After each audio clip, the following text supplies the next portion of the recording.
বুড়িগঙ্গাতে এখন কোনো মাছ নেই, কিন্তু পুঁটি মাছও পাওয়া যায় না। এখন থাকার ফিশ বলে একটা মাছ, ওইটা আছে। নদী উদ্ধার করতে হলে এখনই সময়। আমি আপনাদের বলি যে আপনারা সিএস এবং আরএস খতিয়ানের কথা বলছেন। সিএস খতিয়ানে যদি আপনি নদী যান, এই নদী পাবেন না, ইটস নট অ্যাভেলেবল। আর যেইভাবে শুধু নারায়ণগঞ্জের পাশে এবং নারায়ণগঞ্জ থেকে মেঘনা আশেপাশে, নারায়ণগঞ্জ বিয়ন্ড, একবার যান আপনারা, যদি যেতে চান তাহলে আমি ক্রাফট তৈরি করে দিতে পারি। অবৈধ স্থাপনা একেবারে নদীর উপরে, এবং কিছু কিছু জায়গায় যে ওয়াকওয়ে করার কথা, সেই ওয়াকওয়ে আমরা করতে পারছি না। 8তলা 9তলা 10তলা দাঁড়ানো হয়ে গেছে। বুড়িগঙ্গা পরিষ্কার করে আমরা ফোর্স করি যে ইটিপি ব্যবহার করার জন্য, না হলে আপনি হয়তো একদিন দেখবেন যে বুড়িগঙ্গাও নাই।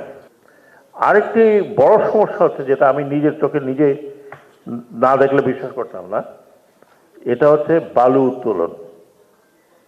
অহরহ বালু মহল দিয়ে রেখেছেন ডিস্ট্রিক্ট অ্যাডমিনিস্ট্রেশনের তরফ থেকে। বালির উত্তোলনের জন্য 2 জনকে দেন, ওখানে 20 জন এসে উত্তোলন করে। And that is with the Sarkar dredger. শুধু সংখ্যা নয়, নদীকে যদি বাঁচাতে হয় আর নাব্যতা বাড়াতে হয়, তাহলে এই নদীকে প্রথমত দূষণ, তারপর অকুপেশন থেকে এটাকে আপনার রক্ষা করতে হবে। আর আমি এখন আলাপ করছিলাম সচিব মহোদয়ের সাথে, this is the time, either you do it now or will never do ইট।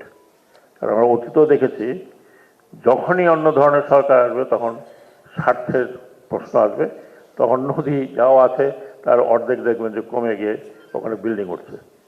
তো আমি আশা করি যে উদ্যোগ আমরা নিয়েছি, সেই উদ্যোগে শুধু নদীর সংখ্যায় আমরা থাকবো না, নদীর সংখ্যা নির্ধারণ করার পরে এই নদীর অবস্থা কি সেটা দেখে সেই ধরনের অ্যাকশন আমাদেরকে নিতে হবে।